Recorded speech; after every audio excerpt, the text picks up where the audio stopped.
channel, you nerds. Today we're getting into a bit of the sciencey part of aviation. Today we're going to be talking about how an aircraft actually generates lift. And yeah, you read that title right. Air, it's a fluid.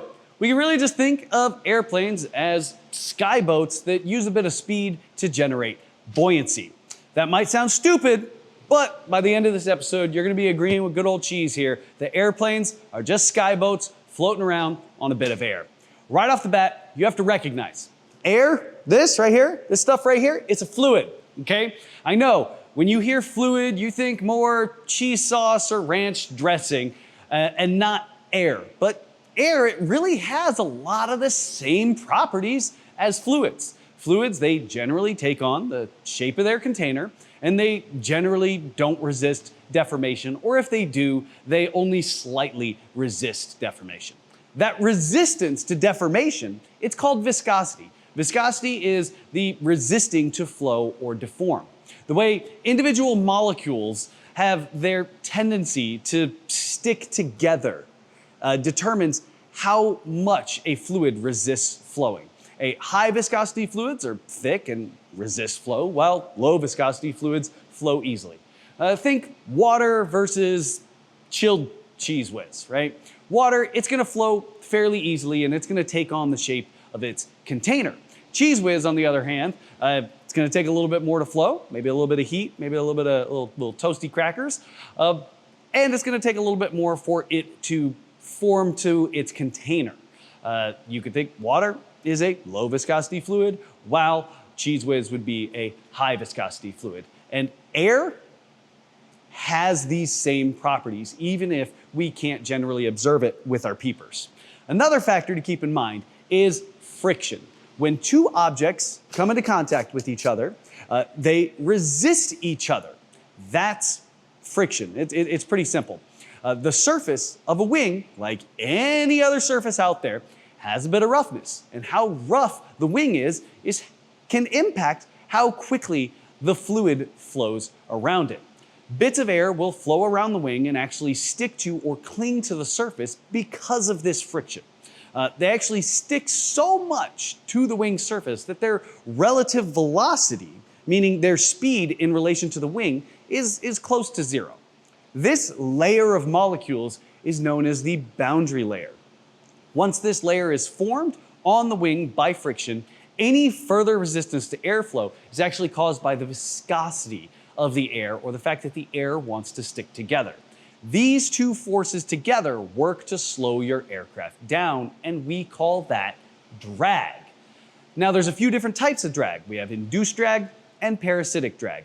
Induced drag is caused by the generation of lift. As we ask the wing to do more work, right? We've got a wing right here. If it's flat, facing into the wind, we're not asking it to do much work, so it doesn't have a lot of induced drag. But the moment we start taking that wing and pointing it up into the air to try and ask more of it, we've got more of this surface facing into that relative wind, giving us more induced drag. Now, the other type of drag we have is parasitic drag. This comes from generally the shape of the airplane. Let me grab a rag real quick. This generally comes from the shape of an airplane. So if we were to draw an airplane real quick from the side, remember I did go to the Helen Keller School of Art, so don't judge my drawings, right? So we've got a general airplane shape. You know, we put a wing right here, we put a propeller on the nose. The windscreen right here, this little meeting part between the wing, the base of the rudder, the antennas that stick up off the airplane, the gear coming down, all of those things are gonna generate parasitic drag. Now, parasitic drag is going to increase with the speed of an aircraft, and it's what causes things like our maximum speed. It's what causes things like terminal velocity, where drag is equal to the rate of acceleration towards the planet. Now, the next thing that we need to define is pressure. Pressure is really just a force applied to an object perpendicular to the surface of that object. This is usually going to be measured in either pounds per square inch, inches of mercury, or whatever unit you happen to measure your pressure in. And when we have an object, right? We've got an object, let's just use a square for an example, and all the pressures on all sides are equal. That object isn't gonna move, right? That object's gonna stay right there. If I've got, 10 pounds here, 10 pounds here, 10 pounds here, 10 pounds there, object's not gonna go anywhere. But let's say I put 1,000 pounds of pressure on the bottom of this object. Well, congratulations, the object's gonna move up, okay? That's how we generate lift. That's how airplanes work. We're changing the pressures moving around an airplane. So how do we change these pressures? How do we generate lift? Well, let's change this from a block to a square, okay? So we've got a wing sitting on the ground doing absolutely nothing. It's not moving forward, it's not moving back, it's sitting on the ground doing absolutely nothing. So we know that all pressures on this wing are equal. Okay, let's just use 10 for an example, right? All pressures on this wing are equal. Now we've got two really main ways that we generate lift. Yes, if you go talk to the engineers, there's like 40 different ways that we generate lift, and bumblebees aren't supposed to fly, and butterflies are magical, but we don't give a crap about that.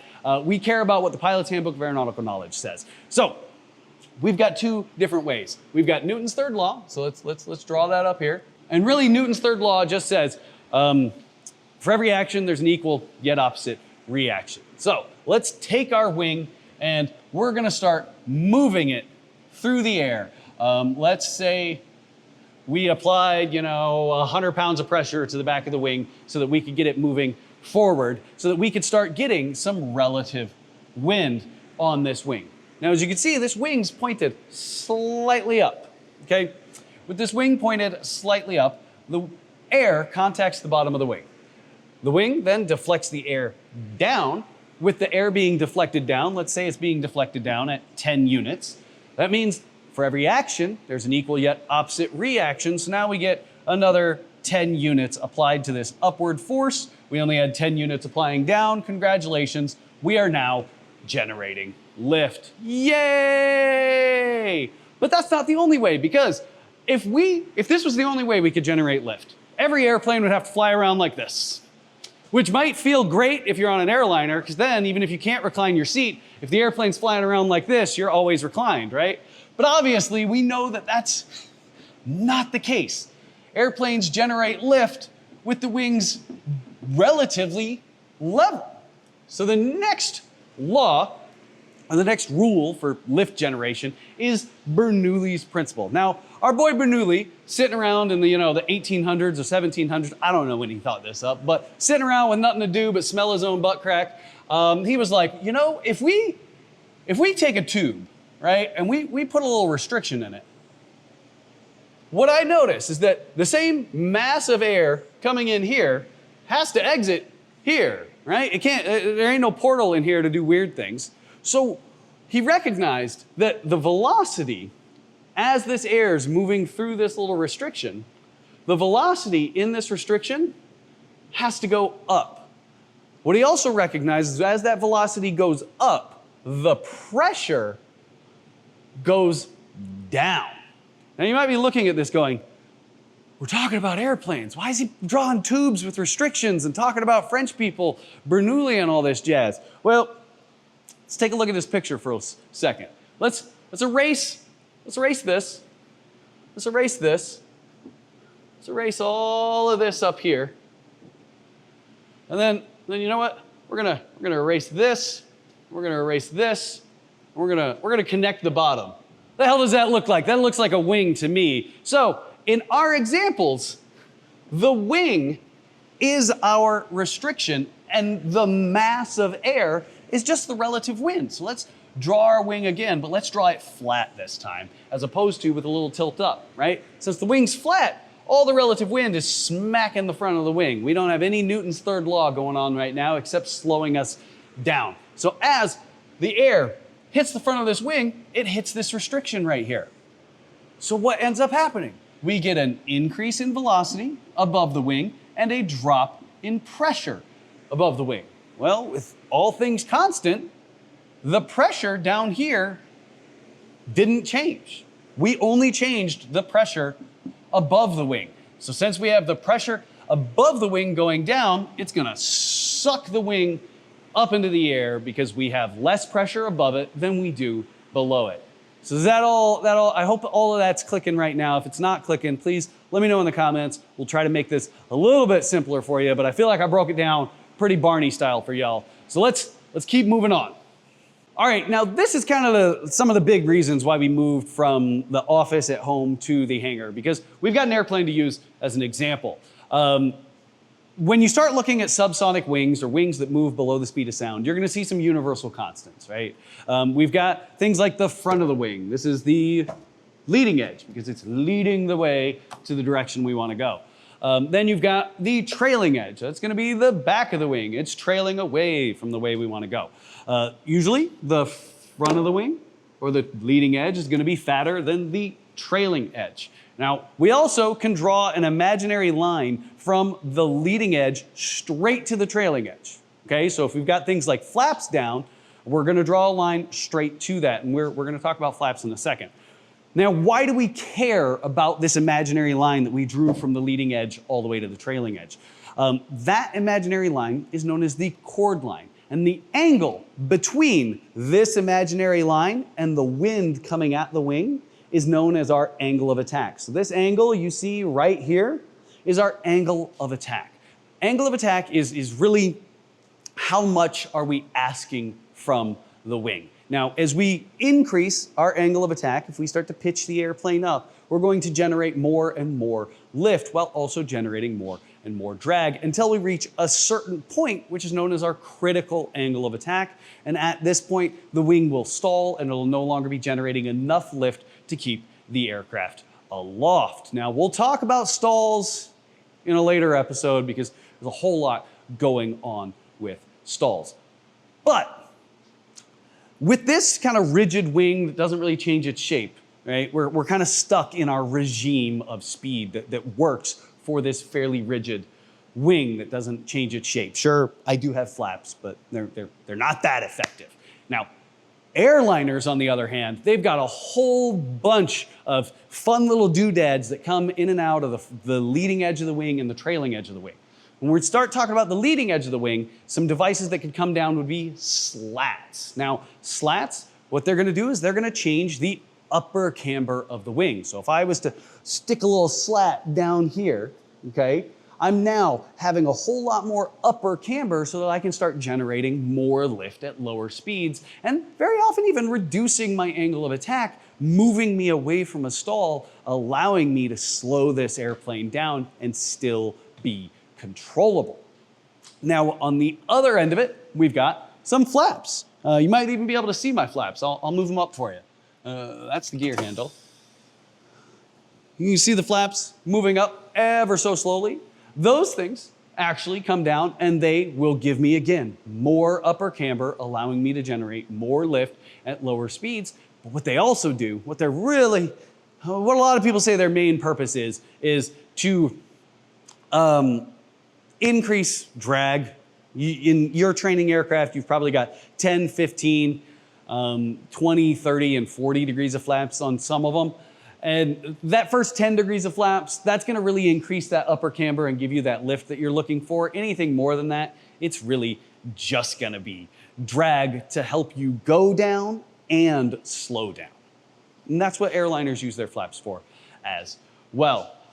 Next few things on the wing that we can talk about is our dihedral, or the fact that the wing is tilted up from the fuselage, right? So from our root all the way to the wingtip, our wingtip is technically higher than the root of our wing. Now, why do we do this?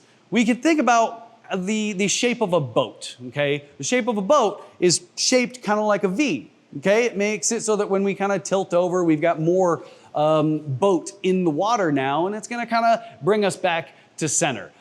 Dihedral does the same thing. When we've leaned the aircraft over a little bit, now we've got more wing into the relative wind. Our weight is now higher than our center of lift, and it wants to get the airplane to tilt back over. That's really a lot of what dihedral does. What else is going on this wing, and very often your training aircraft, is the wing is actually twisted from the root to the tip. So here at the root, it's going to be higher relative to the fuselage than it is at the tip. Now, why do we do this? We do this so that the root of the wing is going to stall first. And again, we'll talk about stalls later, but why are we doing this? Why are we wanting the root to stall first versus the tip? Well, we do that so that we can maintain aileron control, so that we can maintain airplane flying over, so that we can maintain our roll stability as we start slowing this airplane down, as we start approaching that critical angle of attack. Next thing we're going to talk about is planform. Planform is what the wing looks like if we're looking from the top down. We're going to go back to the whiteboard because I'm not going to strap my camera to the ceiling. So planform, it's like if we were looking from the top down, okay? So let's draw probably your training aircraft, you know, a Cessna, okay? So we've got a wing that looks a little, you know, an airplane that looks a little bit like this. You know, we'll draw our little propeller, we'll draw our tail, a little vertical stabilizer, okay? Now this wing very often is referred to as a Hershey bar wing. And you know why it's referred to as a Hershey bar wing? Draw the brand Hershey on this thing. It's because it's a rectangle, right? But rectangle wing just sounds kind of boring, so we call it a Hershey bar wing.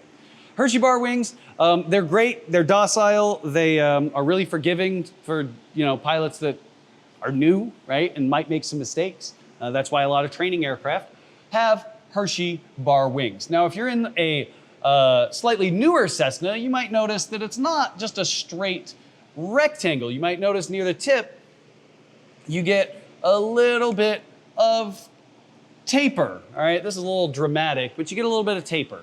Why are we getting a little bit of taper? Well, it helps us reduce drag. It does, and it's a trade-off, right? When we start getting the taper on the wing, maybe we got to give it a little bit more dihedral so that we can make it more stable. Maybe we got to get a little bit more of that twist so that we can still make sure that our root stalls first versus our tips. Because if we start moving to the most efficient subsonic planform, the elliptical wing, right? The elliptical wing looks a little bit like that.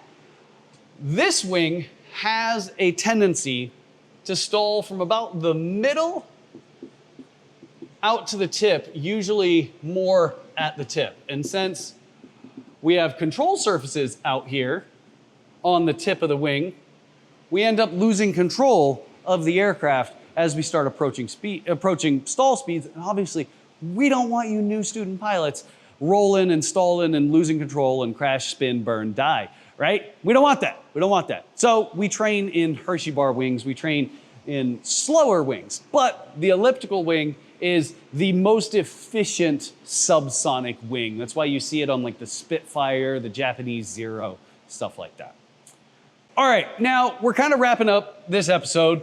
We covered the generation of lift. We understand that, well, air is a fluid now. And we covered a little bit about the planforms of a wing. We covered a little bit about the angles on a wing. Now, next time you are a passenger in a car, what I want you to do is I want you to take your hand, all right? I want you to stick it out the window, okay? I want you to stick it out the window just like this, okay? What you're gonna notice is that as you're driving along, you've got a bunch of air molecules smacking your hand, trying to push your hand back. Now, what I want you to do is start gradually tilting your hand forward. And as you gradually tilt your hand forward, you're gonna notice that your hand wants to rise until you get your wing, or your hand, your pseudo wing, facing into the wind flat. And you're gonna notice all that upward feeling is gone, right? And you barely have any kind of backwards feeling as well because you've got this really narrow bit of wing or bit of hand going into the wind. Next thing I want you to do, put your hand like this, you know, like a little snake pointing into the wind, you know, either way. And gradually start cupping your hand. And you're gonna notice your hand's gonna wanna start rising again. There's Bernoulli's principle. And these are gonna kind of drill home a lot of the things that we talked about today, a lot of the things that we talked about on the wing. Now, on the next episode, we're really gonna dig in even deeper. I'm sorry if this was a bit heady and a bit sciencey for you. It's gonna get more heady and more sciencey. So buckle up, Buttercup, because we're gonna learn some shit. If you've got any questions, please let me know in the comments down below. Now, let's talk about the channel for a bit. I'm noticing that about 60% of you return viewers, meaning people that saw one video, went, you know what, this slaps, aren't subscribed. You keep coming back, but you're not hitting that subscribe button. So hit that subscribe button and let's wait for this jet.